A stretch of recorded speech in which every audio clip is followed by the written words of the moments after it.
ኢትዮጵያ ከባባድ የጦር መሳሪያዎችን ወደ ድንበር አስጠጋች።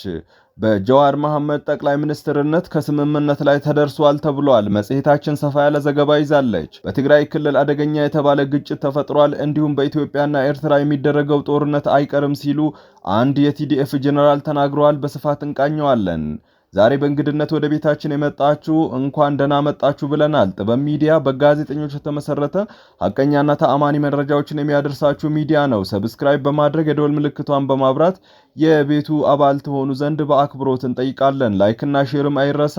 ወደ መጽሔታችን እንለፍ። ጀዋር መሐመድ ጠቅላይ ሚኒስትር እንዲሁም ዘመነ ካሴ የአማራ ክልል ፕሬዝዳንት እንዲሆን ከስምምነት ላይ መደረሱን የፋኖ አመራሮች ተናገሩ።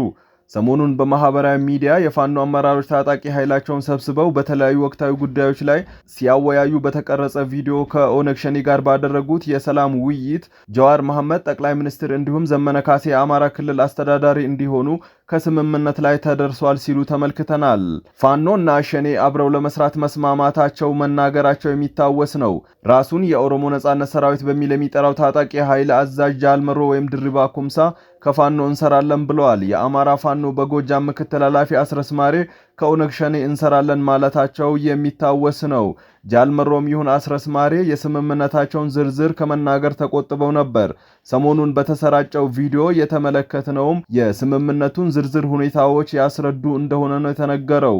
ሁለቱም ፍጹም ተቃራኒ ሐሳቦችን ይዘው የትግል አጀንዳ ያደረጉና ሲያዋጉ የከረሙ እነዚህ ኃይሎች በምን ስሌት ሊግባቡ እንደቻሉ ግን ለብዙዎች ግራ አጋቢ ጉዳይ ነው። ምናልባትም በስልጣን ጉዳይ ቢስማሙ በአዲስ አበባ የባለቤትነት ጉዳይ እንዲሁም መሰል የቡድኖቹ አቋም ሰፍቶ በሚታይባቸው ጉዳዮች ላይ ይግባባሉ የሚለው አወዛጋቢ ነው። ምናልባትም የጠላቴ ጠላት ወዳጄ ነው ብለው የተጣመሩ እነዚህ እሳትና ጭድ የሆኑ ቡድኖች መንግስትን ቢያሸንፉ 4 ኪሎ ሲደርሱ አይታኮሱም ወይ የሚለው ሌላኛው ጥያቄ ነው። በመቀለ ውጥረት ነግሷል። የእርስ በርስ ጦርነት በየትኛውም ሰዓት ሊነሳ ይችላል እየተባለ ነው። ዛሬ ሌሊቱን ጀምሮ ብዛት ያለው ሰራዊት መትረየስ የጫኑ የፓትሮል መኪናዎች በመቀለ ከተማ በከፍተኛ ሁኔታ እንቅስቃሴ እያደረጉ እንዳደሩ ነው ለማወቅ የተቻለው። በደብረ ጽዮን የሚመራው የህወሓት ቡድን በኢትዮጵያ አቆጣጠር ከሌሊቱ 8 ሰዓት መግለጫ ያወጣ ሲሆን ህዝባዊ ሰራዊታችን በከሃዲ ቡድን ሴራ አይፈርስም ብለዋል። የጊዜያዊ አስተዳደር ፕሬዝዳንትን ጨምሮ ብሔራዊ ክህደት እየፈጸሙና እየሰሩ ያሉ አመራሮችን በማባረር በጊዜያዊ አስተዳደር ውስጥ ያላቸውን ውክልና አንስቻለሁ ያለ ሲሆን ነገር ግን ጊዜያዊ ፕሬዝዳንቱና ሌሎችም የቡድኑ አባላት ከህግና ስርዓት ውጪ ጸረ ህዝብ ተግባራቸውን ቀጥለዋል ብለዋል። የህዝባችን አንድነትን በማደፍረስ የትግራይን ሁለንተናዊ አቅም በማዳከም ብሔራዊ ክህደት እየፈጸመ ያለው የቀድሞው ጊዜያዊ አስተዳደር ፕሬዝዳንት አሁን በትግራይ ህዝብ ላይ የታወጀውን የዘር ማጥፋት ለመፋለም የተደራጀውን የትግራይ ሰራዊት ለመበተን ድርጊቱን አጠናክሮ ቀጥሏል ብለዋል። የቀድሞ ፕሬዝዳንት አቶ ጌታቸው ረዳ ከስልጣናቸውና ከኃላፊነታቸው ውጭ የትግራይን ጦር ግንባር አመራሮችና ጄኔራሎች አግደዋል ያለው ህወሓት ይህ ማዕቀብ መሰረተ ቢስና ተግባራዊ ሊሆን የማይችል ቢሆንም ህዝባዊ ትግሉን ከህግና ስርዓት ውጪ ለማድረግ ቡድኑ ሌት ተቀን እየሰራ መሆኑን ያሳያል ብሏል መግለጫው። ፕሬዝዳንት ጌታቸው ረዳ በጄኔራሎቹ ላይ የወሰደው የእግድ እርምጃ የነደብረ ጽዮን ቡድንን እጅግ አስቆጥቷል። ህዝቡም ተረብሿል። ሌሊቱን ሙሉ ትግራይ ከባድ ውጥረት ውስጥ ነው ያሳለፈችው።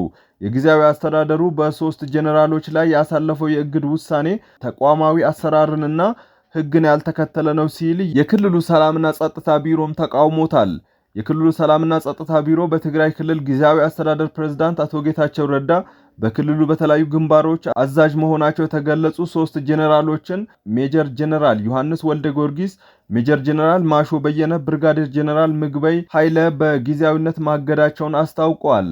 በፕሬዝዳንቱ የተጻፈው ደብዳቤ እንደሚያሳየው ጄኔራሎቹ በጊዜያዊነት የታገዱት መላ የክልሉን ህዝብና ወጣቱን ወደ ግርግርና የጸጥታ ኃይሉን ወደ እርስ በርስ ግጭት የሚያስገባ እንቅስቃሴዎችን እያደረጉ በመሆኑ ነው ብለዋል። የጄኔራሎቹ እንቅስቃሴ ህዝቡን ወደ ማይወጣው አዘቅት ውስጥ የሚከት ነው ሲል አስታውቋል። የፕሬዝዳንቱን ውሳኔ ተከትሎ የክልሉ ሰላምና ጸጥታ ቢሮ የወንጀለኞች ጠበቃ መሆን ይብቃ በሚል ርዕስ ባወጣው መግለጫ ውሳኔውን እንደማይቀበለው አስታውቋል። ያልሾመውን ያወረደ ነው ሲልም ገልጿል። የኤርትራው ፕሬዝዳንት ኢሳያስ አፈወርቂ ለሳውዲ አረቢያ አልጋ ወራሽ ደብዳቤ መላካቸው ትኩረትን ስቧል። ደብዳቤውን ይዘው የሄዱት የኤርትራ የውጭ ጉዳይ ሚኒስትር ኡስማን ሳልህ ነበሩ። አቶ ኡስማን ደብዳቤውን በመያዝ ሪያድ የገቡ ሲሆን ቤተ መንግስት ተገኝተው ለሳውዲ አረቢያ አልጋ ወራሽ ልዑል መሐመድ ቢን ሰልማን ኢብኑ አብዱልአዚዝ አል ሳውዲ አስረክበዋል። አልጋ ወራሹም ደብዳቤውን ካነበቡ በኋላ ለውጭ ጉዳይ ሚኒስትራቸው መርተዋል። አቶ ኡስማን ከሳውዲ አረቢያ የውጭ ጉዳይ ሚኒስትርና ከሌሎች ባለስልጣናት ጋር በጉዳዩ ዙሪያ ተወያይተዋል። የፕሬዝዳንት ኢሳያስ ደብዳቤ በሁለቱ ሀገራት ግንኙነት ላይ የሚያተኩር ነው ቢባልም የደብዳቤው ይዘት ግን በግልጽ አይታወቅም። ከኢትዮጵያ ጋር በገቡበት ሰጣ ገባ የአረብ ሀገራትን ከጎናቸው ለማሰለፍ እንደሆነ ነው ተንታኞች የተናገሩት።